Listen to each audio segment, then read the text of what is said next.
for a most frightening night on America's battiest podcast, The Pod People. I'm Matisse Van Rossum, and I'm sucking my way through town. No, that was my name. I'm Ben Sheets, but only if you believe. Oh, okay.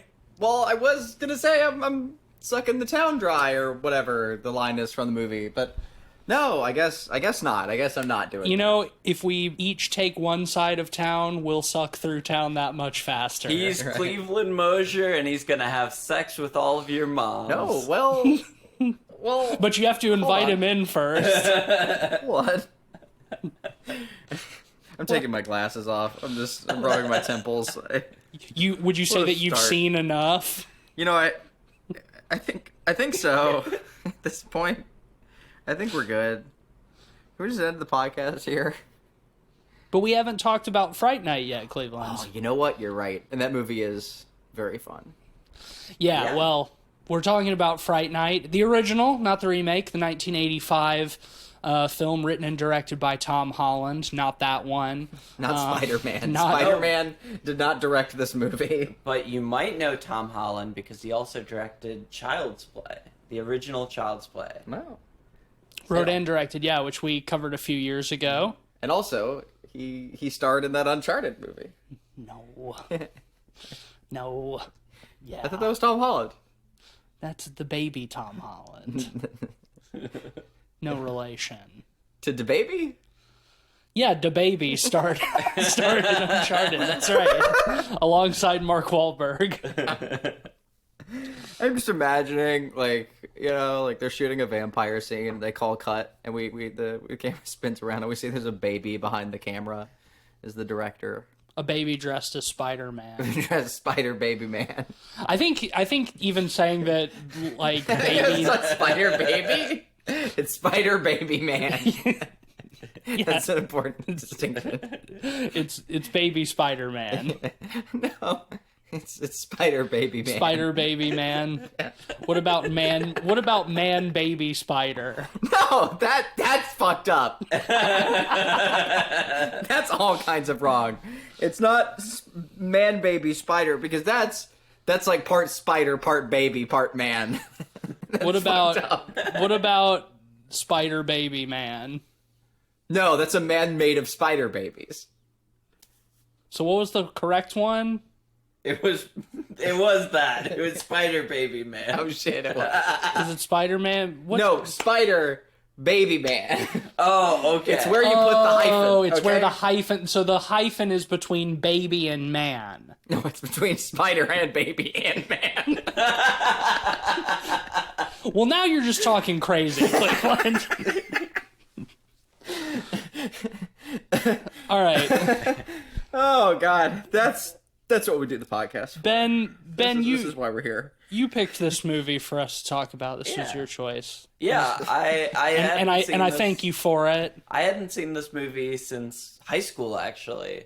And I remember really loving it and really enjoying the comedic elements of it, as well as the effects. This movie's an awesome effects showcase. And honestly, we just finished watching it, and I think it holds up amazingly. I'll say. It's probably better on rewatch than I originally remembered. Yeah, fantastic film. I haven't seen it since college, so it's been a long time for me as well, and it really held up. And I feel like we've been watching so many, like, disappointing vampire movies as of late, you know, with Twilight and with Boat Dracula and so on, even though there's a pretty wide gulf between those two movies. But I don't know, I just felt like that the fucking Gordon Ramsay meme, finally some good fucking food when we were watching this movie. Just like, yeah, that's right. Vampire movies can be good and fun and exciting and have good practical effects. And not be a waste of time. And not be a huge, enormous waste of my time. And Yeah, hey, well- you thought Boat Dracula was scary. What about House Dracula? This film dares to ask that exciting question. What if Dracula was in a What house? if Dracula was in a house? But even scarier, what if that house was next door to you? What What if Dracula was your next door neighbor? That'd be pretty scary, wouldn't it? You know what it would. Fright Night. Really, I think the real question this movie asks is what if Dracula was an '80s bully Yeah, and wanted to fuck your mom and also your girlfriend. and also your girlfriend? Yeah. He gets it, man. and maybe your weird little freaky best friend too. Yeah, Evil Ed. Yeah. What if your best friend was named Evil Ed and the Dracula who lived next door wanted to fuck him and your mom and your girlfriend, but just wanted to kill you? I really want to know how he got the nickname Evil. I'm thinking arson. I mean, have you seen him? True, he's pretty. He's an evil little gremlin. He's an evil little gremlin man. He's a little freak for sure. Constantly cackling at things. and Yeah. squealing, and Yeah. he makes all sorts of weird noises. It's great. He's My favorite character in the movie, Yeah. honestly. Evil Oh, for Ed sure. is, yeah. In a film that's really, just full of great characters. And parade of 'em. yeah, this is a classic 80s schlock film. Knows exactly what it is, has a great sense of fun, and like you mentioned, Ben, some really great practical effects. It's a good time. Yeah, I mean, We it did it. takes the kind of 80s tropes of, like, teenage movie, and kind of elevates it with, like, fun premises and comedy that lands a lot of the time for me, and, like, some great effects work. I love the whole premise. The neighbor next door is a vampire. The kid living there doesn't know who to turn to, so he turns to the local horror host. This Vincent Price kind of guy. Peter Vincent. Peter Vincent, which is Vincent, yeah. very direct. Very on the nose. Yeah. Yeah, what if Vincent Price was like a local public access guy who hosted the weekly Fright Night variety show? Sure. Yeah. Sort of Elvira's sort of Yeah. horror host. It's a real shame. A Svengoolie, if you will. Yeah. A Svengoolie. Yeah, excellent. Emphasis on ghoulie. Yeah. It's a real shame he never hosted a game show. They could have called it The Price is Right. Oh, damn, that would have been such an obvious choice. Speaking of, Too obvious, one might say. R.I.P. the legend Bob Barker finally died. That man was old. Yeah, I must have gotten him retiring and dying mixed up. I did not realize. Yeah, I mean, he recently died. retired. He retired years ago. Oh, yeah. Which I mean, good for him. He got a good retirement in, it sounds like. Yeah, I mean, he did The Price is Right for like 50 years.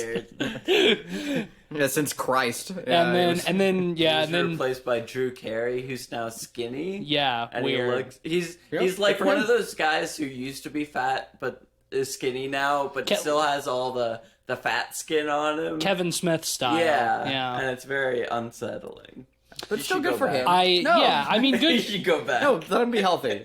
Let him do whatever he Good wants. for him. I stopped caring about The Price is Right. You stopped Drew carrying? I stopped Drew caring about The Price is Right when Bob Barker left. How did we get onto The Price is Right? Me, that's my fault. I said Vincent Oh, the Price is Vincent right. Price is Right. Okay, that's right. Yeah. Jesus Christ. Really stupid joke is what got us here. I love the introduction to this film sort of over the opening credits, because we're sort of like panning up this like suburban street at night, and you're hearing two people talking, and it's a man and a woman, and they seem to be amorous, and he's like, oh, you've never looked so beautiful, so pale, your lips are so red, and she's like, ooh, you've got a hot neck, and it's like, and at this point we're like, it's like zooming in on like the window of this house, and then right when it gets up to the window, we see that the voices we're hearing are on TV, and there's this woman, this vampire lady, like about to attack this guy, and then the great Peter Vincent, the vampire killer, comes in and holds a cross up his leg, and she's like, I really like that. After that, we cut to Peter Vincent in his abode, doing one of those bookend sections. That you get on where one he of those sits TV up out shows. of the coffin. And, like, we get a couple of those throughout the movie, and they're all just centered around how great he is.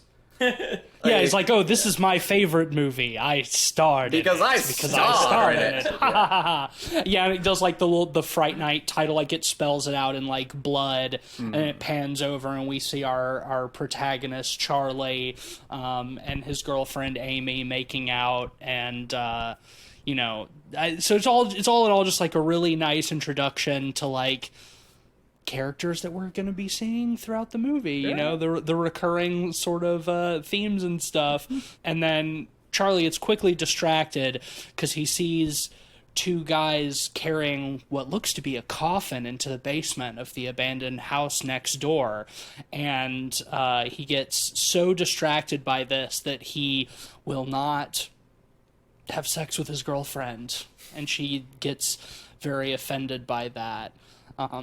Like, as I think she is right to do, because, like, when they're making out, he's, like, trying to put his hand up under her shirt, and she's like, no, Charlie, I said stop it, and he's like, all you've been saying, we've been going steady for a year, and all you've been saying is no, Charlie, stop it, and I'm tired of it. Yikes. And then it's like, he gets distracted by the people next door, and then she's like, oh, okay, I guess let's get into bed and bang, and he's like, hang on, I gotta look. I gotta do some peeping real quick. Yeah, I gotta do some spying. I gotta do some rear window shit.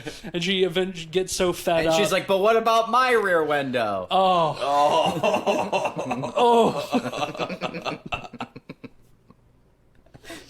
Can't top that one. And then she... Go on. Well, he doesn't top that one. And she storms out and leaves. I love the argument they have downstairs where she's like, I don't know if you want to make love with me or you don't. And the mom is just sitting there watching TV on the couch. I love how completely oblivious the mom is through the entire movie. Yeah. She never has like any awareness of what's going on at all. Like later when like Dandridge the vampire sort of like flirts his way into the house and stuff, and later he's like threatening Charlie, and she just sleeps through all of it, through him like getting thrown around his room, like through the fucking like closet door, and like smashing through the window, and and when she finally does wake up, he's just like, oh, Mom, don't worry about it. I had a nightmare. And she's like, last night I also had a nightmare that I was at a bake sale and I was stark naked. Can you believe that? He's like, just go back to bed, Mom. She's like, okay. Just like never realizes that anything is going on. Just like the most oblivious parent in any horror movie ever. I love how they introduce those characters, because after that, Charlie keeps being neglectful to Amy, his girlfriend. He's still peeping out the first floor window now. He's peeping out that window. Later on, he's hiding in the bushes. He's looking. He's watching the news instead of paying attention to her. Throughout the movie, he's perpetually neglecting her. I love how this movie, until Mr. Steal Yo Girl comes along. Mr. Steal Yo Girl. But I do really like how this movie handles meta a great deal. Yeah. Because it's genuine. It's just, oh man, is it like the movies? We don't know. Yes, it is. And that's it. It's as simple as that, really. The TV man ends up involved in reality. Like, oh, turns out vampires are real. That's cute. That's fun. It's nice. It's relatively simple. With this whole parade of meta commentary in movies right now, and there's just so much of that. So that just happened, bullshit. Sure. It's nice to see a classic 80s film that just begs the question, what if the vampires were like the ones on the TV?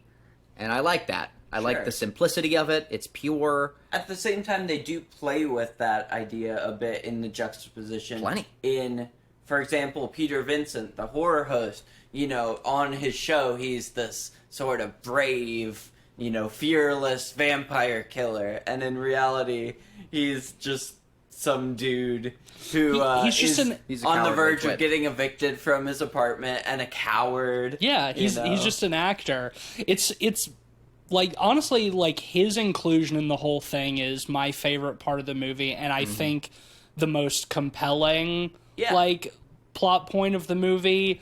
Charlie, I think, is, like, maybe the least interesting character in the film. Like, he's fine. I like him. But I don't think that he's got, like, the most interesting through line. Whereas, like, Peter Vincent, this, as you say, this sort of, like, old, washed up, like, public access Vincent Price, who's on the verge of, you know, being evicted from his apartment, is the only one that anybody can think of to go to when vampires turn out to be real. He's not qualified at all. Well, he's just a guy on TV. Yeah, but who else are they going to go to in this rinky-dink little town? They're like, well, you're the vampire killer on TV, so naturally you're the one who we've got to go to who knows everything about vampires. And we should mention that Charlie goes to the cops first. Sure. He brings, like, the lieutenant to the neighbor's house and gets laughed off because obviously, who's gonna believe in vampires? Yeah. I like how they pull in the skepticism. Yeah, well, I mean, Charlie's kind of a dingus. Like, I mean, really everybody in this movie. Fuck dingus? He's kind of a fuck dingus. Yeah. Hey. Charlie's kind of a fuck dingus. Everybody in this movie is a fuck dingus. Nobody is all that smart. No. But, you know, Charlie, like, he's like, that whole series of events where he's, like, peeping through the window and sees, like, this like beautiful woman, like, taking her top off as, like, you know, Dandridge comes up behind her and he's shirtless and sexy. The guitarist is just shredding. And it's like he's like wailing. Charlie's like sitting there like looking through the binoculars, even though the house is like 10 feet, like there's like 10 feet between the two houses, and the woman, as she's taking her top off, is like making eye contact with him while he's like looking through, and his like mouth is hanging open. He's like a fucking, you know, cartoon wolf, you know, steam shooting out of his ears. You know, I'm surprised his eyes aren't like popping through the binoculars and out them. If this was a cartoon, they would be. And like, of course, like Dandridge sees it, like makes eye contact with him, and he does like a very like slow and sensuous like closing of the blinds. I love how Dandridge goes so abruptly between Bela Lugosi and Biff. It's always like played just perfectly, like for the most comedic effect. Like if he, you know, if it's funny for him to be like to be Dracula, he's Dracula. If it's funny for him to be Biff, he's fucking Biff from Back to the Future. Like and it's great. He's such a bully. He's just a mean piece of shit, and he's also like fancy enough to still be like comedic. Yeah, it's like they can't like straight up give him like a cloak, you know, because he's in America. This is America in the 80s. I mean, but he kind of has one. Well, that's what I'm saying. They give him like the modern equivalent. They give him this big gray leather trench coat and this bright red scarf. He's kind of killing it, if I'm being real. It's always like he's swagged out. It's like he won't be wearing it, and then he needs to do like some vampire stuff, and he'll like walk out of the room and come back in, and he's got like his coat and his red scarf on. I mean, do you blame him? No. He looks no. No, they call him Ranch. He's dressing. Call him Ranch because he'd be dressing. Yeah, absolutely. That's a great role. Chris Sarandon plays Dandridge. He's great in this. He's very, very good. Like you said, the perfect split between suave aristocrat and 80s jock kind of character, which is just like a really fun combination for like a vampire, like a modern take on a vampire, you know. Very cool and suave, still, you know, sexy and mesmerizing and enchanting, just like this movie. Yeah. It's just so 80s, man. Like, there's like a whole dance sequence with multiple tracks that's all 80s. Well, they're themed to the movie. And they're themed to the movie. It's like The Beast Within. Yeah, The Beast Within, the Armies of the Night are after you, or like the lyrics. It's very cute. Yeah, I think pretty much all of those songs that play in the club scene, I think, are original tracks that they got written for this song. By Sparks. I saw that, yeah. One of the things I really love about this movie is how it's structured. Right from the first scene, we're introduced to the main conceit that there's a vampire. But rather than having the whole thing being, are they a vampire, aren't they? We're introduced and confirmed pretty early, much right away. Yeah, that it is actually a vampire. So rather than kind of trying to spend the whole movie to convince people that it's an actual vampire, we get something more interesting. And the whole Peter Vincent angle. Yeah, well, you know, still a lot of the movie is trying to convince people that he's a vampire, but not convince the audience that he's a vampire, right? Yes, I think that's a key distinction. Yeah, because, like, sort of to go back to what I was saying a minute ago, like, Charlie is fucking stupid. Like, he doesn't go about any of this, like, the right way. No. You know, like, his attempt to convince people is just being like, the guy next door is a vampire, you gotta believe me. And everyone's like, what the fuck are you talking about, you dipshit? And he's like, but I saw him kill a lady. And they're like, no you didn't, you fucking loser. Well, I also think his acting is not very good, but it works really well for the movie. Like, there's a corny staleness to him that in a serious film wouldn't work, but here it really is funny. Like, every time, like, his delivery is so weirdly stilted. He is one of the closest things that the movie has to a straight man, I guess. Amy sort of is too, but all the other characters are, like, much goofier than Charlie. Which I think is what makes them more interesting. He's a foil. The characters like Evil Ed and Peter Vincent, of course. Yeah. Well, I love the first scene we get where it's confirmed that he's a vampire, really, you know, like, after he calls the cops and, you know, makes a fool of himself, Dandridge shows up at night in the house and confronts them. Yeah, after flirting with his mom. Because Charlie goes to Ed before that and is like, how do I, what do I have to do? Like, he knows that I saw him. Like, what do I do to, like, protect myself from a vampire? And, you know, he gives him all the basic stuff. Is like, keep your crucifix, like, wear garlic around your neck, blah, blah, blah. But most importantly, just he can't come into your house unless he's invited in. And then in, like, the next scene, he's in his room and he's, like, looking, and his mom's like, hey, come downstairs for a minute. And he comes down and there's Dandridge sitting in the living room.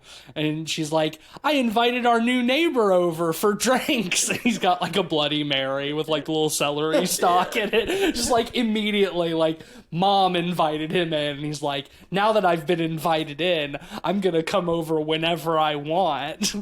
With your lovely mother's permission, of course. She's like, oh, Mr. Dandridge. I really love how Dandridge is always eating, like, apples and oranges and having that Bloody doesn't make Marys. sense. Vampires aren't supposed to be able to do that. It's like, it's funny too, because there's a lot of emphasis on it. The second scene we see, He's constantly eating him, fruit. He's just chomping down on an apple. He uses the apple also to spook Charlie. Mm-hmm. Yeah, he uses the apple to spook Charlie out of the bushes. So, like, a lot of emphasis is put on that.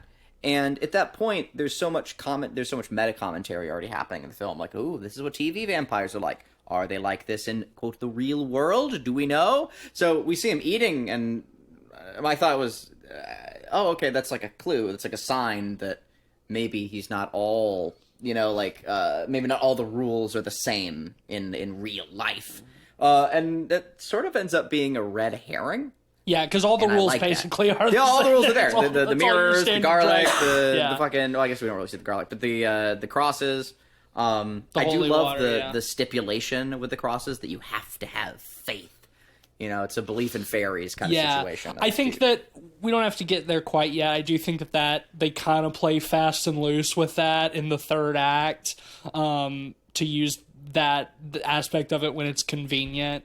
But yeah, I had forgotten how much of this movie Chris Sarandon spends, like, eating fruit while he's, like, monologuing. He's, like, talking to Charlie on the phone, be like, I'm gonna fucking come kick your ass tomorrow night, bro. Just wait.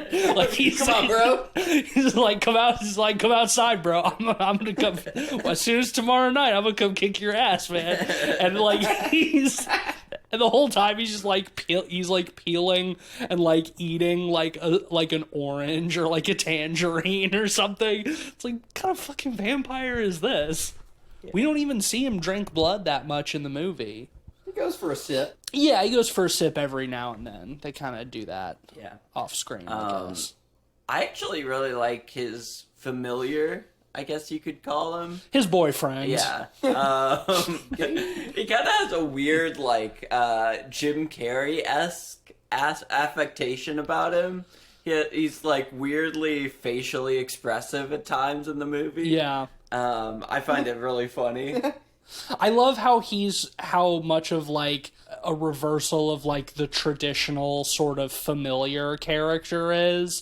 Feels like a nice little spin on it, because, you know, usually your familiars are your sort of, like, cringing, sycophantic little guys, you know, little freaks. Evil Ed is much more of what you would consider sort of a traditional familiar.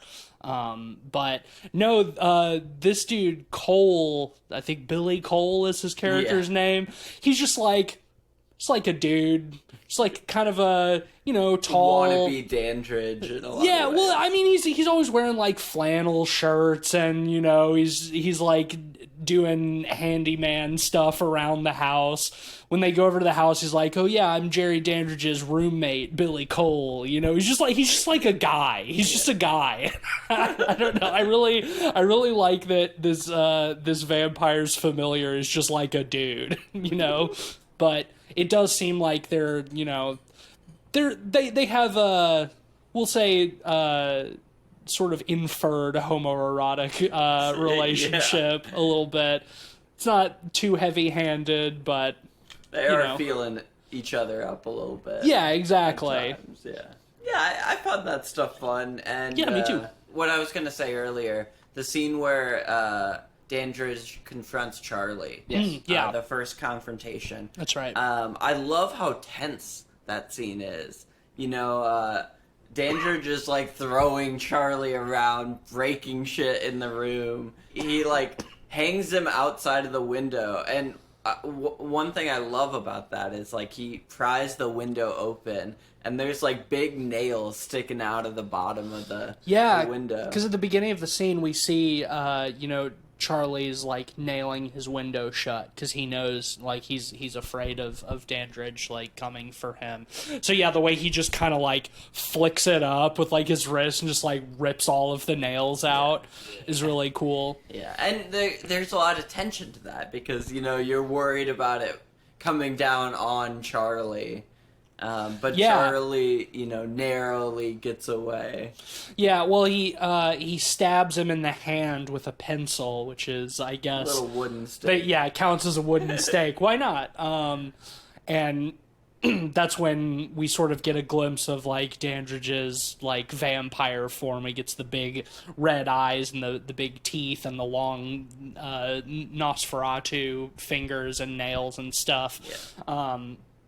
I like how, like, before that, when he's just sort of, like, intimidating Charlie, he's like, how about this? I don't want to have to kill you because then I'd have to kill your mom, too. So why don't you just forget about me and I'll forget about you? And it's like, great, that sounds like it resolves all of our problems, dog. It's like, that is perfect. Like, you can forget about me. I'll pretend like there's not a vampire living next door. Sweet.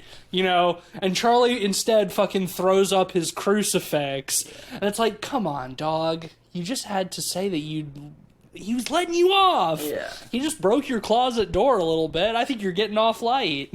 Yeah. But he's a moral and just character. And he knows that he's an evil horror monster of the night that rips people's heads off. Yeah, well, he can lie to the vampire and be like, "Yeah, go away, dog. I won't do nothing." Then go back. Good guys don't lie.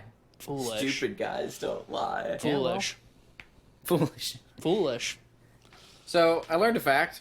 Okay. I don't have too much to say about it, but it was I mentioned, but I think it's worth talking about. I was mentioning Fright Night to some peers, and apparently they were saying that one of the actors for a brief stint was in gay porn.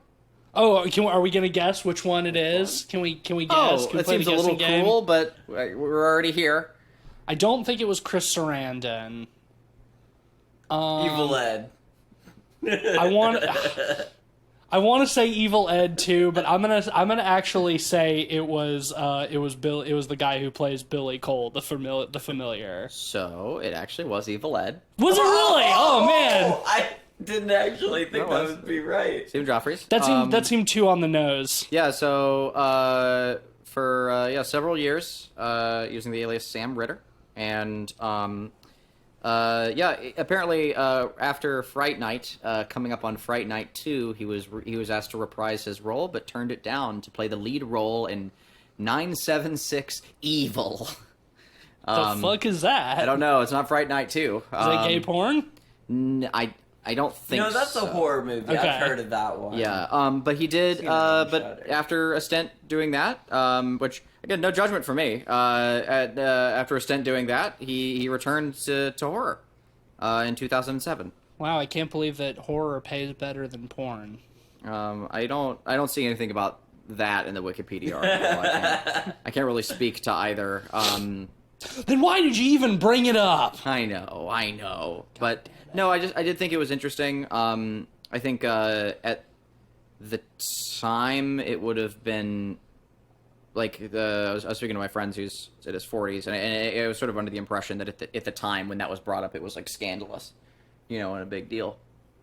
Yeah, I mean, it's a similar time to like Nightmare on Elm Street Part 2. Yeah. And that was equally scandalous, unfortunately. Yeah, that actor whose name I always forget, he was like one of the So only, memorable. he was one of the, I mean, I know very well what he looks like, but I know he was like one of the only like openly gay actors in Hollywood at that time who was like not. Yeah, it's 85. Yeah. So it's I guess this is going into the 90s, but even still. So yeah, I thought that was an interesting little side note. There is So he really was sucking all over town. Or well, I didn't say it. sucking the whole town dry or whatever. He is the one that delivers. He has that. line, Yeah, he's the one who has that line Oh, too. yeah, how about that? Hell yeah, just another Scream Queen. Yeah, there you go. Well, it's a documentary, Scream Queens. I know it's about the dude from Nightmare on Elm Street. Yeah, Nightmare on Elm Street 2. Yeah, that's what it's we were cool. just talking about. I know. I just fun. We'll play on Evil Ed's role in this movie is great. He's great. Let's talk about. He's it. got a fantastic arc. Yeah, he's wonderful. he's one of my favorite characters for sure. Yeah. He has this, like we were saying earlier, like he's a bit demented at first, like he's cackling and making weird noises and everything. Yeah, But he's ultimately skeptical of vampires. He doesn't think they actually exist. of Of course course. not. Yeah, no. Who would be in a world where vampires aren't real? He's the kid who like would have eaten bugs on the playground. Yeah, That's a good way of putting it. Yeah, he was the bug eating kid, very much. Yeah, he's a Charlie Kelly type character. or a Charlie Day. Charlie Kelly is his character on Always Sunny. I forget they don't call him Charlie Day on the show. No, because that's the actor's name and not the character's name. Yeah, that's right. I forget. They don't call Danny DeVito on the show either. No, well, they just call him Charlie a lot. They don't say Charlie Kelly. Literally all the time. I don't know, I've only seen like 13 seasons of the show. Give me a pass. Yeah, Come on. right. Multiple times. Well, yeah, like you said, he doesn't believe Charlie that his next door neighbor's a vampire. Wait, we're still talking about Always Sunny, or no, we're back on Fright Night. And there's that scene where they're walking, going somewhere, and the alley is there. Oh The yeah, three of them. well, yeah, that's later because before that, Ed and Amy get together and are like, maybe if we go talk to Peter Vincent and get him to like just go over to Dandridge's house with Charlie and prove to Charlie that Dandridge isn't a vampire, like if we pretend like we're taking him seriously, then maybe this will snap him out of whatever like paranoid delusion he's tied up in. So they go to Peter Vincent's house and bribe him, basically.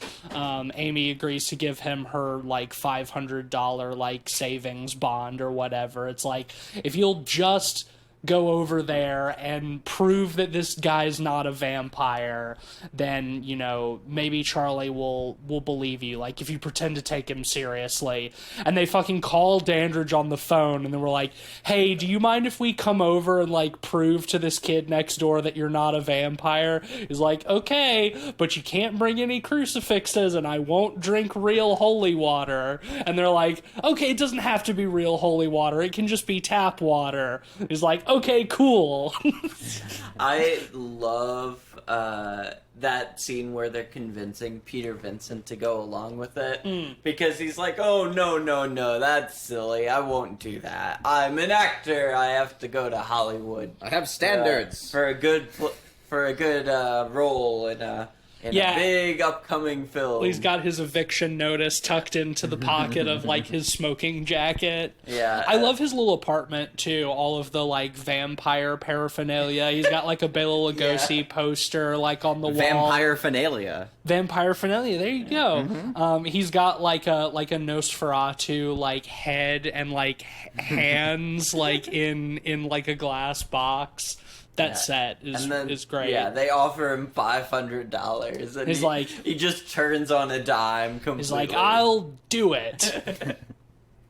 And he dresses up in his full gear, and you know they go meet Charlie, and they go in there, and they're like, yeah, drink this holy water. And he does. Is like, see, not a vampire, nothing to worry about. Let's get out of here. I love how also like how cheaply his hair is powdered. Yeah. And his eyebrows. It makes him look so silly.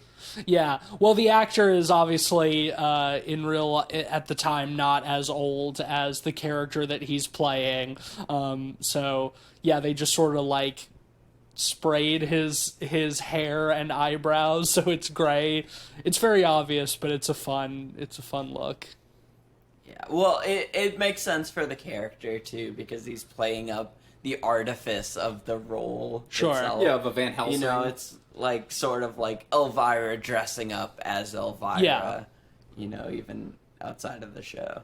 Or she just didn't look like that all the time? Damn, that's a shame. Who knows? Who knows? Who's to say? Yeah, not me. But yeah, I love that scene, too, when they're trying to convince Charlie that he's not a vampire. And, you know, they're on their way out, and, Peter Vincent pulls out his little pocket mirror. Yeah, and notices that Dandridge does not have a reflection, and then all of a sudden, gasp, he realizes that Charlie's been telling the truth, and he is a vampire all along, but that freaks him out, and so he's like, I gotta go, I gotta get out of here. Yeah, well, what's funny is, like, rather than trying to protect these teenagers, he's like, I gotta leave. He's like, no, I do not, it's like, I do not want to have anything to do with these vampires, goodbye. But then, yes, then we get the sort of, the chase begins, where they're like, well, we can't go home because we got to be somewhere where there's lots of light and lots of people, so he like can't get us. But Ed is like, I don't have time for this, I'm going home, and takes a shortcut down the alley, which is a scene that you mentioned earlier, where he gets attacked by Dandridge, where he like is running down the alleyways. He has that fake out first. So boy who cries wolf sort of situation where, right, he goes in the alley and just immediately screams, and they run Yeah, and he's like, "Oh, I've been bitten. I'm gonna turn. You have to kill me now, or I'm gonna turn into a vampire and give you a hickey. Yeah, exactly. And they're like, "Okay, fuck you, asshole," and like they walk away. And then he goes down the alley, and Dandridge shows up for real and chases him, and he ends up cornered in this like really little narrow alley. I love that shot where he's like looking down the alley, like waiting to see if Dandridge is following him, and just like the fog just like rolls in real thick.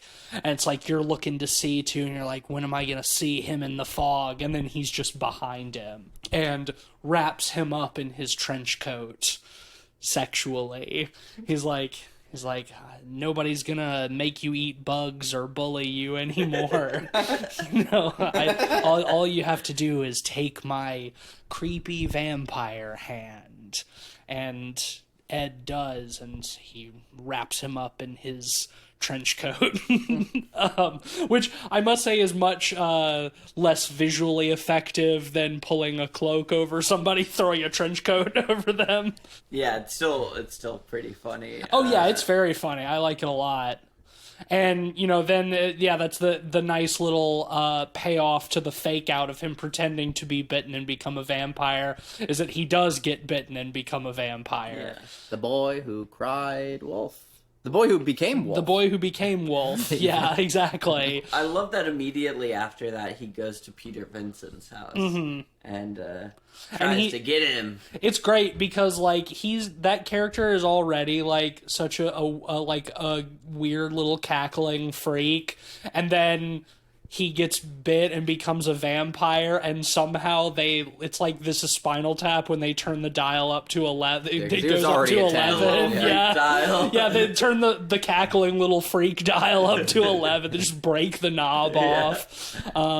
But that's where we start to get like some of the really good like creature makeup. Yeah. So when he goes to see Peter Vincent, his teeth get really big and the eyes. The eyes turn red. And I swear they cast him because he has such a wide mouth already. Like even just his when it's just him without makeup, like his mouth is like just the width.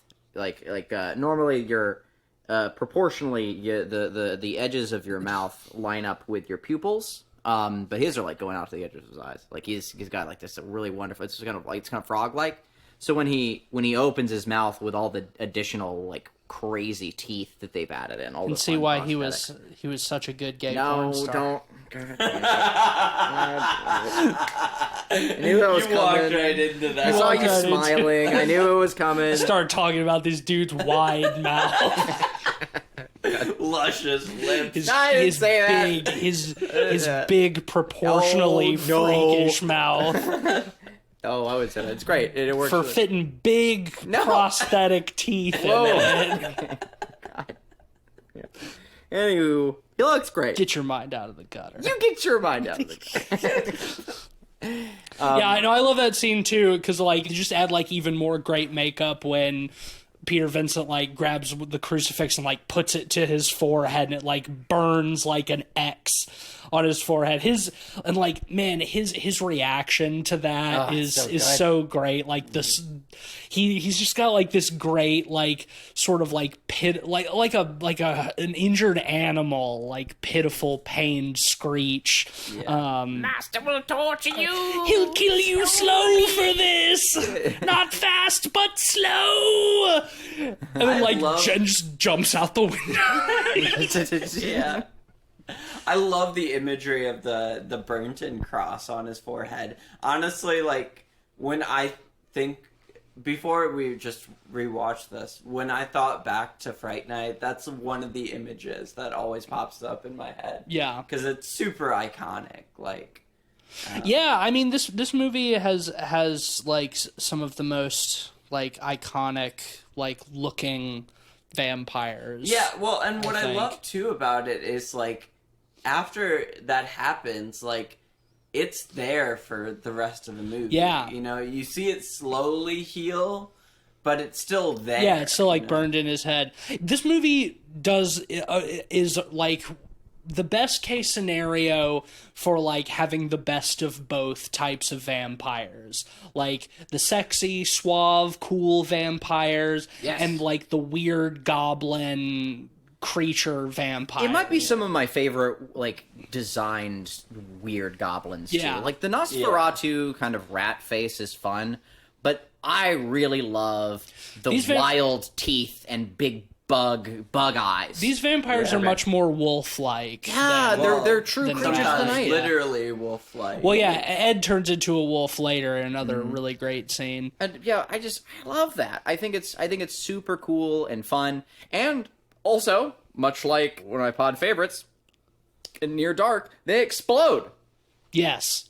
Fuck yeah, they do. Fuck yeah, they do. What this movie reminds me of is Demon Knight, also, which I don't. Have you guys seen? I've not seen Demon Knight. It's no. great. Tales from the Crypt movie. Yeah, it stars Billy Zane. It's got a lot of ghouls and goblins and things in it, but there's a lot of green goo and fun demon and monster prosthetics and melting things and stuff. But Billy Zane plays kind of a crazy, but also suave and charming character. Same era, too. It's a fun 80s, 90s, silliness. Well, where the 80s really shine in this movie is right after Evil Ed gets turned into a vampire, as Dandridge pursues Charlie and Amy into the nightclub called The Club.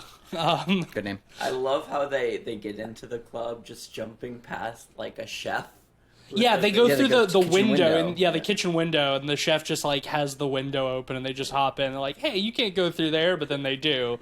And then, yeah, I mean, you mentioned the scene. We mentioned the scene a little bit earlier in the movie, but it's just like So good. it's like it feels like it's almost like 10 minutes. I don't know if it's actually that long, but it's just like multiple full songs, like 4 or 5 like full songs play during this scene. Like the in first the club. song that plays when they start dancing, I think they only play like a verse and a chorus. They don't. I mean, these are short songs, Yeah.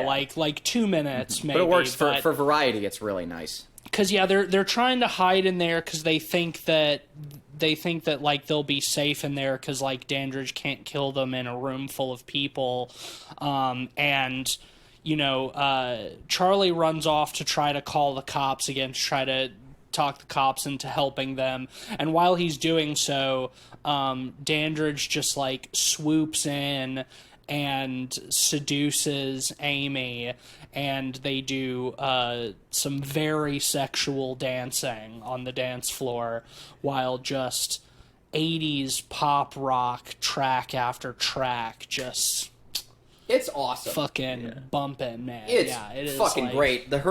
Her hair is all like big and 80s. They're surrounded by just everyone is just 80s out, and all the bright pink bracelets and tiger patterns and crazy frayed hair. It's awesome. I love this scene. He's getting real handsy. She gets down on her knees right in front of his crotch at one point. He goes for her neck and she like pushes him back, like teasing him.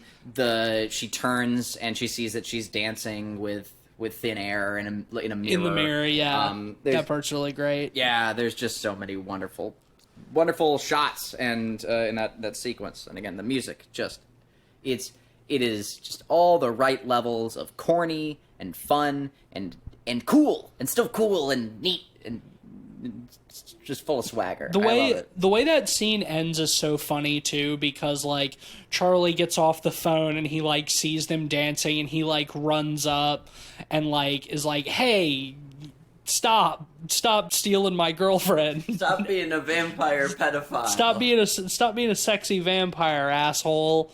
That's my broad." And like Dandridge just like grabs his wrist, is like twisting it. He's like, "You can't kill me in this room full of people."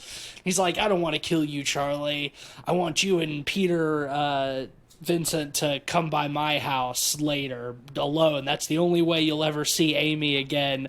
And then like starts to leave, and Charlie runs to stop them, and like the two like security guys, the bouncers, come up in their like bright neon yellow shirts, and I thought they were like they saw Charlie hassling them and they're like trying to stop him, but then like Dandridge just like attacks them for no reason and like puts on his scary vampire eyes and like picks the really big one up by the neck and like throws, like, why are you making a scene like this, dog? Like, I thought none of this needed to happen. I love how he slides the big one. And Yeah, we just have an overhead shot of him like sliding across the floor. across the dance floor. And then when they get outside and they like hop in the Jeep that Billy Cole drives up with, and they pull off, and Evil Ed is like hanging out of the back of the Jeep like pointing and cackling as they like drive away into the night. So fucking funny, man. It's just like maximum camp. I don't know what more you could want. Yeah. And then Charlie does successfully convince Peter Vincent to help him. He sort of talks to him and is like, hey, you just because you're an actor doesn't mean that you can't be the real hero for once.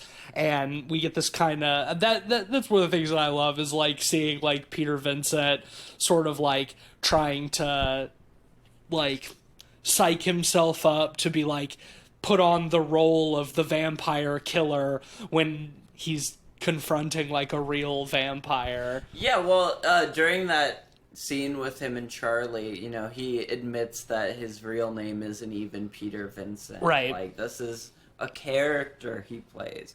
And after that, while he's, going up to the house to confront Dandridge, he's repeating to himself, I'm Peter Vincent. I'm Peter Vincent. The great vampire killer. Yeah. He gets dressed up in his costume and he has his whole box of props, basically, of stakes and crosses and stuff. And I love when they're walking up to the house, too, when Charlie's like, what are you going to do about Billy Cole? Like, he's not a vampire. Like, the crosses and, like, the stakes and stuff won't work on him. And Peter Fitzpatrick's just like, well, I also have a gun. He just, like, pulls out, like, a revolver.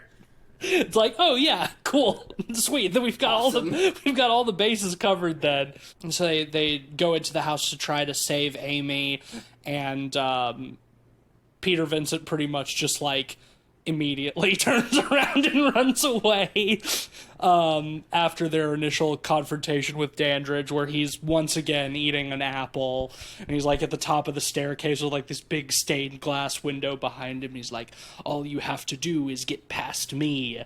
And Peter Vincent holds up the cross, and get the great part where Dandridge like grabs it and like basically just like folds it over on itself. He's like, that only works if you have faith.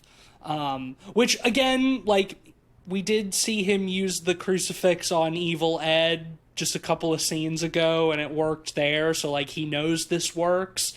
So I don't really know why the cross doesn't work there. Faith is elusive. It comes and goes. Yeah, I guess so. Because then when he uses it later, then it does work. Yeah, and well, I mean... Yeah, he gets his faith back. Yeah. The scene with Evil Ed, he was trying to save his own life, so he had to have also, Evil faith Ed, by necessity, I suppose you could say. Evil Ed is like a tier 2 vampire. He's like a vampire minion. It's so, more like, effective you don't really against need the faith. him, yeah. You can just hit it with him with that, but like the vampire lord in this, nah, you need to have faith.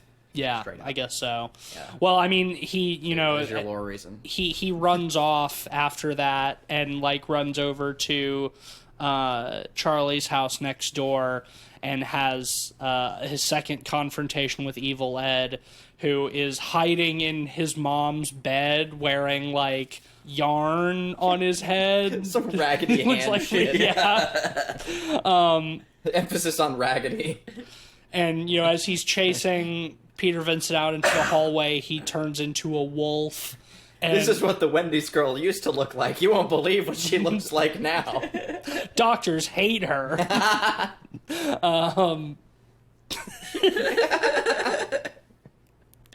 But yeah, Evil Ed just completely turns into a wolf. he turns into he goes full wolf, and he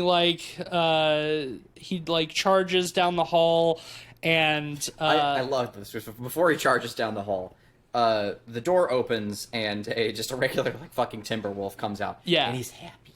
He's happy. He's a happy pup, just ready for a treat. And then it cuts to I almost said Peter Weller. It cuts to Peter Vincent, and he's terrified. And it cuts back, and it's an entirely different wolf that's white with an angry makeup like face on it, like it's just like a prop evil dog. And then it cuts back to Peter Vincent, and he starts to run, and then it cuts back to the wolf, and it's just the timber wolf again, like running down the hallway, and again he's running for a treat, you know it.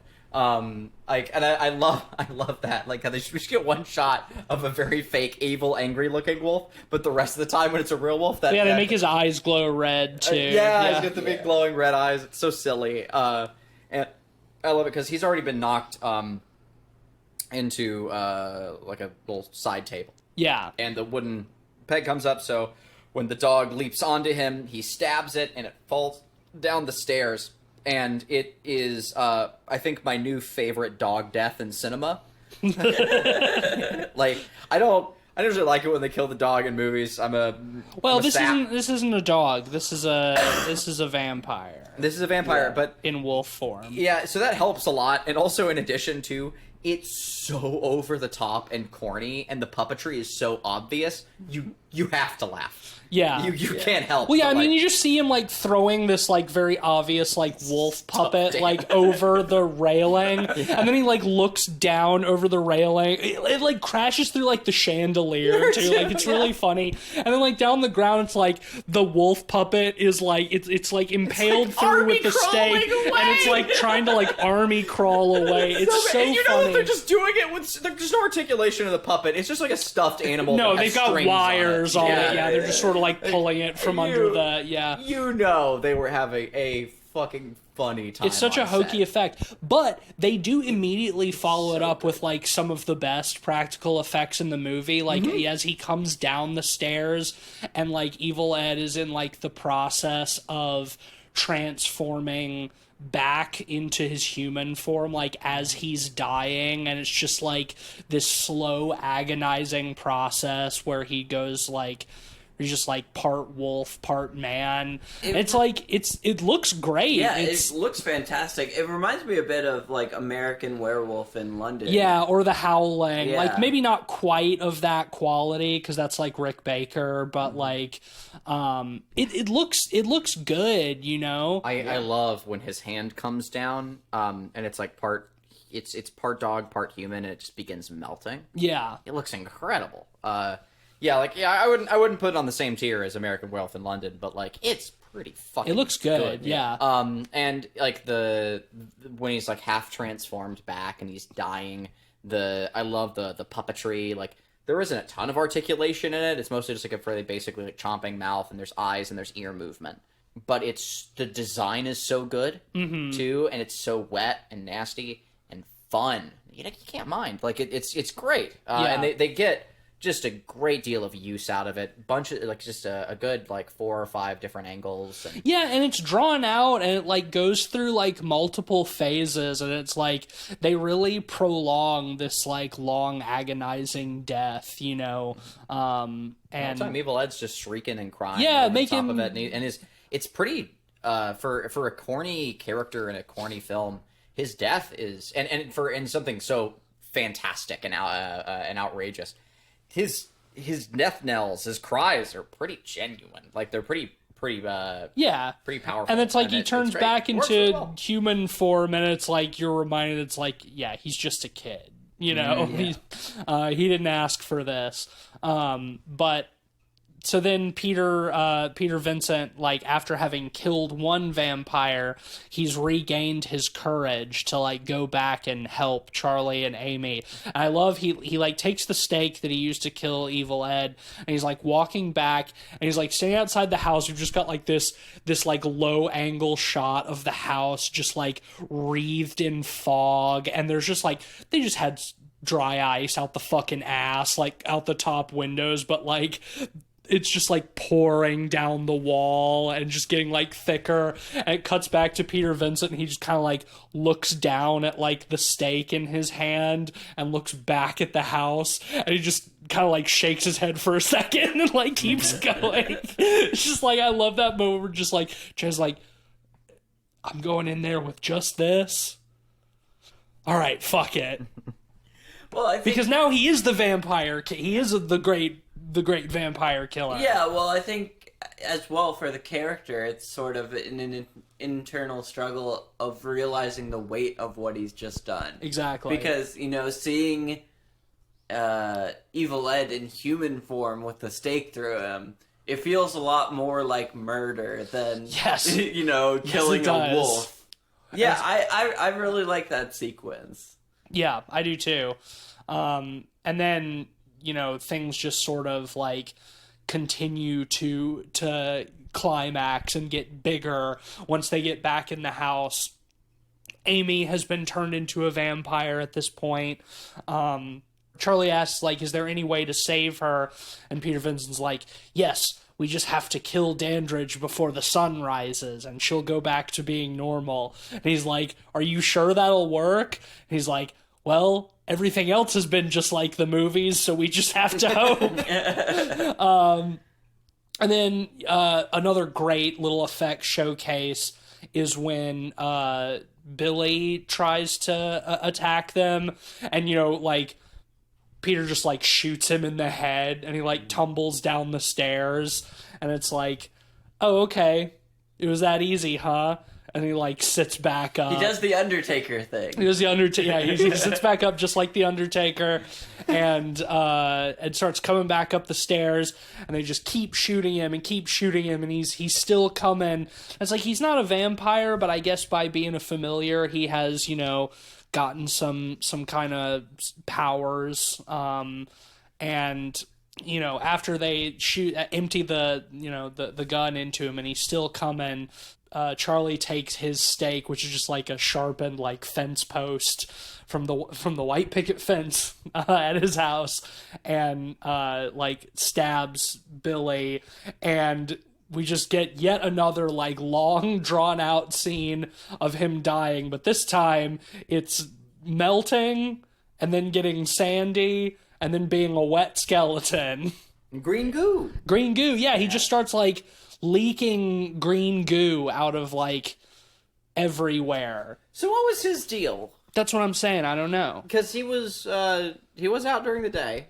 Yeah, he obviously wasn't a So he vampire. was a familiar. He got some kind of powers from being a familiar. I guess like in Renfield. Speaking of eating bugs. Exactly. Yeah. Maybe he was eating bugs. I'm not sure about the green goo. The reasoning behind that, No. But you know, it looks great. It looks cool, Looks and cool. it's a great effect. And so. I love too that once he becomes a skeleton, he falls back down the stairs, and it's just bones. It's just dry breaks, bones. yeah. And his skull spins, and it hits a cat like a drawer or the wall down there, and the mouth is still open and screaming, and there's bits of goo dripping off of the skull, and it just looks delightful. It's so much fun. I like when Real Scooby-Doo shit. as he's dissolving. That effect again, not quite as good, but reminiscent of Raiders of the Lost Ark. Yes. When the Nazis all melt at the end, that reminds me of that. But I like how when he runs out of green goo, he just starts like pouring sand instead of goo. Like so he went from being very wet to very dry. They ran out of goo. They had to do something different. Yeah, I mean, I think you could probably just stop when you run out of goo. Like, I feel like that's like a good. I don't know where the sand comes from. Well, it's bones. They're falling apart. But then the skeleton is still wet. It's still like covered in slime. See, he's self-cleaning while he melts. So you cover the goo with it's sand so you can sweep it up. That's true. Oh, yeah. like dog shit. Yeah. Yeah. Okay. Hey, when I was a bouncer in college, we had a big barrel of sawdust in the back for when people vomited. Often, I'm sure. Yes. And guess who had to clean it up? me until I was the boss, and then I had other people clean it up. Because fuck that. But yeah, I guess it's the same principle. It's so the goo, the sand comes after the goo to soak up the goo, so it's easier to clean. He's thinking of his master, trying to There at the end. Yeah, even there at the end, he's trying to not inconvenience his master / boyfriend. And we should probably wrap up pretty soon, but we got to talk about, when they drive Dandridge down to the basement as the sun is rising. He's like, shit, I gotta go to bed, guys. Yeah, he becomes a kind of a dinky bat. A dinky bat puppet. That looks so good. Amazing. The puppet looks so incredible. fun. It's funny that he's so small. It works. It lands really Why well. is he so small? Why is he so small? It's so ghoulish. And like they're like holding him back with like no like he's not super strong when he's in that he's in bad It's form, like a I guess. hand puppet. Yeah, that they're using. it's so funny. He's like, shit, I gotta go to bed, guys. The sun's up. Good night. He's just like flies down. Yeah, because he starts monologuing in front of the window, and you realize he's about to do like a Gandalf and the Trolls from The Hobbit, or it's like he's just. Well, yeah, because he came crashing through the window earlier, so the window is just like open now, and we see like as he's monologuing, like the sky getting lighter behind him. And it's like, oh yeah, they just got to keep him talking until the sun comes up. But they kind of. Well, I was going to say they kind of blow their load, but no, I guess all of the clocks go off because the house is full of clocks. Mm-hmm. So he's like, oh, yeah, I got to go. Bedtime. And they chase him down into the basement, and the Amy vampire attacks them. I guess. Love her mouth. Yeah. Because unlike... Sorry, without context. Can we clip that? No. Okay, without context, that sounds insane. I acknowledge that now.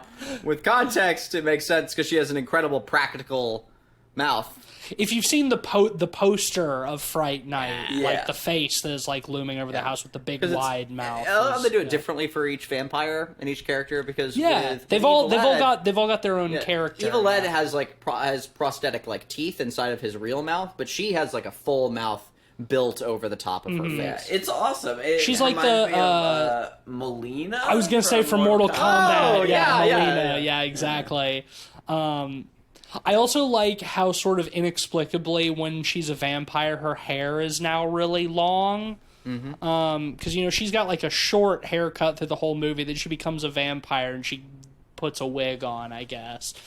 Because, like, Dandridge doesn't have super long hair, and, like, Ed didn't grow super long hair when he turned into a vampire, so I don't know why she does. But yeah, she's, like, chasing them around the basement as they're... I love, like, Charlie's keeping her distracted, but I love that, like, Peter Vincent is, like, he finds the coffin, and he's having to, it's, like, locked from the inside, so he has to, like, get a crowbar to pry it open. It's just like the movie that Charlie's watching earlier with Peter Vincent, where the same thing, where he's prying open the coffin, and then the vampire's inside, and then he drives the stake into his chest and, like, starts hammering it in. It's such a nice little, it rhymes. It's poetry. It rhymes, like George Lucas would say. But I do adore where it does change. He doesn't kill him. Right there. Amy shrieks, and he opens his eyes, and he perfectly rises up like Dracula Dead and Loving It. Like he does like a full like upright movement that's from laying down to standing without bending over. Yeah, without any movement, just upright. And he pulls out the which I think reinforces the thing with the crucifixes too. Like he's so powerful, that it takes more. It takes more to kill him. Yeah. And they do more Scooby-Dooing around the basement, and they break open the windows. They start breaking the covering on the windows. Because in the first scene where we're introducing them, we see him painting the window shut in the basement. Yeah. So it nicely, like, we get a nice callback to that. There's payoff. They start breaking the windows. I love how kind of slow that sequence is, because after each window, there's just less space for him to move around, and so he's slowly trapped in one spot before the final beam of final big window is broken. He's making really goofy noises the whole time too.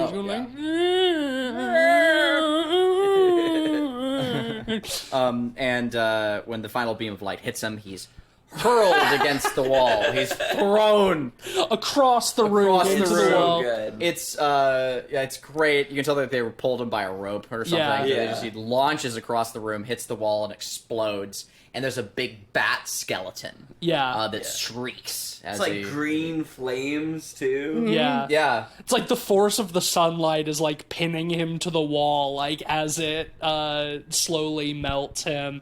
And yeah, as he's being melted, his skeleton like shrinks into like a big bat. Awesome. Yeah, it's So much great. fun. Yeah. And then their right is just like on TV. They kill Dandridge, and Amy goes back to being human and has normal the same length hair that she did earlier in the movie. And the same length mouth. And this and everybody gets their happy ending. And Peter Vincent gets his show back. he gets his show back, and He's a host for an alien show. yeah, well, it's still the same still Fright Fright Night Night. show. He still like sits up in the coffin, but he's like, we're gonna give vampires a rest for a little while. This next movie is about killer Martians from beyond the stars, and I don't star in this one. But yeah, there's that little hint that all might not be well, because like Peter or Charlie gets up to like turn the TV off or something, and he thinks he sees like two glowing eyes in the window next door. And he's like, it's like, is he gonna get paranoid again? And Amy's like, Charlie. He's like, okay, we can have sex for real this time. I won't be a weird freak about the vampires. And then we, sort of cut back to the window, and we get Evil Ed's laughter as the credits start to roll. He's still alive and out there, I guess. Is he the villain in the second one? I haven't seen the second one. Well, So the I don't actor didn't star in it, as we noted earlier. Oh, okay. Well, damn. But hey, at least we got another great original credits song. Man. As we always love on this show. It's so 80s too. Yeah. It is. It's quite reminiscent of Dream Warriors. Yes, it's a Dokken. Fright Night theme song, Fright Night. Yeah. About how frightful the night is and vampires and how they're going to come and suck us dry. And I love it. Was that one of the Sparks songs? It kind of sounded like Sparks, but I couldn't did. tell. I don't know if it was. I'm or not sure. But Yeah, it's great. Great, fucking fantastic little schlocky 80s vampire movie. Ben, why don't you rate this? yeah, Get us I started. think this is an 80s horror classic. No real complaints. Great movie. Big recommend. I'm gonna give it a 4.5 out of 5. Cleveland? Shit, I mean, I don't have any real reason not to give it a 5. I loved it. I had a great time with it. Why not? Great movie. Sweet. 5. Yeah, I think I'm gonna give it a 4.5 as well. It is a really fun movie. Great practical effects, really fun, campy characters, well paced, well directed. Yeah, a lot of fun. Can't go wrong. Yeah, I do want to mention the remake. Oh yeah, Came out 2011. Actually, pretty decent. Pretty fun. It has an insanely stacked cast. Yeah, so David Tennant is the villain. David Tennant is Peter Vincent. In it. Oh, that's even better. Yeah. He plays the... yeah. Colin the- Farrell is the Dandridge character. Whoa, right? yeah. He's great. Anton Yelchin is Charlie. Wow. And Imogen Poots is Amy. Christopher Mintz-Plasse, the guy who played McLovin, is Evil Ed. That's crazy. Which is just perfect casting. Yeah, it is. And Toni Collette is the mom. Yeah. Wow. Dave Franco's in it too. Banger Just cast, crazy. insane. I never saw it. I've never really heard much about It it. punches above its weight for one of those horror remakes of that era. Okay. I will say. It's directed by the guy who directed I, Tonya. Oh, interesting. Yeah. I will say my biggest problem with it is, A, it has a lot of CG effects, which is a bummer. And B, it has that kind of post-Zombieland syndrome where, like, it's very quippy at times. Okay. Yeah. But, you know, for a horror comedy, you know, I give it a little more of a pass. It punches above its weight for I'll it. probably the give type it a of shot movie out of it is. curiosity. Well, that will give Fright Night an average of 4.7 out of 5. So definitely check it out if you haven't seen it, especially if you're a fan of 80s horror, because it is that. Yes. Next week, it's a Patreon pick, and this pick comes courtesy of our newest pod boy, Mitchell. Yo!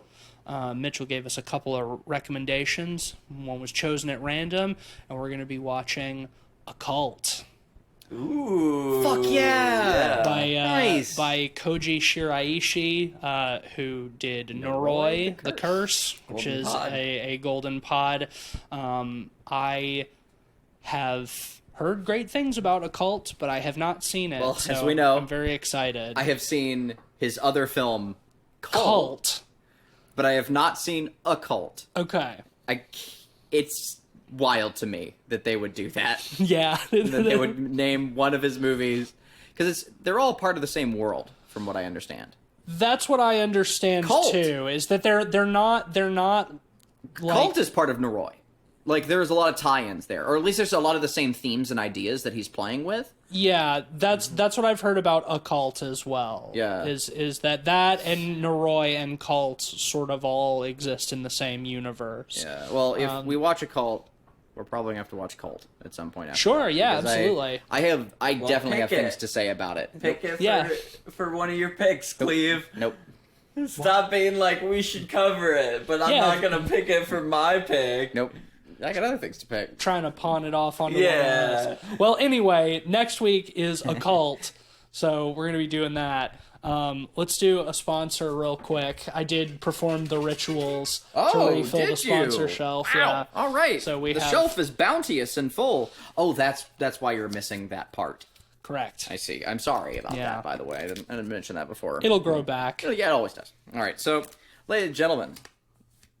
You said lady and gentlemen. Yeah, the one lady listener Probably considering our demographic. Anyway, probably being generous, frankly. 0.5 lady and gentlemen. This episode was brought to you by John Christ. No relation. Thanks, John. Thanks, Christ. John. Great guy. One of our most loyal listeners. Truly. And sponsors. We thank him. John Christ. No relation. Praise be to him. Yeah. All right. That'll do it for us this week. If you like the show, leave us a 5-star rating and review on Apple Podcasts or wherever you're listening to this. You can support us on Patreon at patreon.com/podpeoplepod. Shout out to our honorary pod boys, Sam, Zach, and Micah, and Mitchell. Yes. Can't forget about Mitchell. Never forget. Never forget. Just like 9/11. And the Alamo. A lot of things. Yeah. You can also follow us on Letterboxd at letterboxd.com/podpeoplepod, where you'll find a list of all the films we've talked about on the show with our average ratings and links to those reviews. My recommendation for this week, I just watched a really good movie a couple of nights ago. Probably going to pick it for the podcast at some point, but in the meantime, you should check it out. It's called Savage Land. I hesitate to call it a found footage. It's like a mockumentary horror film. It's about a small town on the Arizona-Mexico border where the entire population is brutally murdered overnight. The one survivor gets arrested and blamed. It's a documentary about that. There's no actual footage of the event, but he had a camera with one roll of film. So we're seeing his photographs that he took throughout the night as they piece together the events of what happened. Really spooky, really haunting. Good. Check it out. That sounds amazing. I guess for my recommendation, I saw a very recent movie over the weekend, Teenage Mutant Ninja Turtles, the new one. Oh, the Seth I Rogen thought produced it one. was delightful. It has a really youthful energy to it.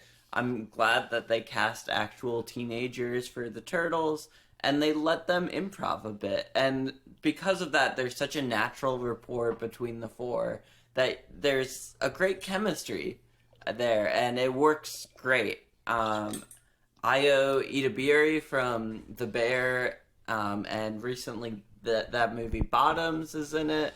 She plays April O'Neil. She's really great. The art style is fantastic. Really like sketch driven, like 2D, 3D, kind of like Yeah, it's got that Hybrid Spider-Verse. stuff. Yeah. It's delightful. I would definitely recommend people go see it. Hell It's yeah, fun. Ninja Turtles. I am gonna see that. Oh yeah, same. What do you got, Clave? Yeah, go once again. I'm gonna shout out the same thing I did last week. Go check out our wish list. I Doesn't Exist. It's it's a fun, spooky little time. You'll enjoy it. All right. Oh. Well, thanks for listening. It's Praise after be all. to John. Praise be to John Christ. It is a frightful night, so lock your doors and windows tight. All right. All right.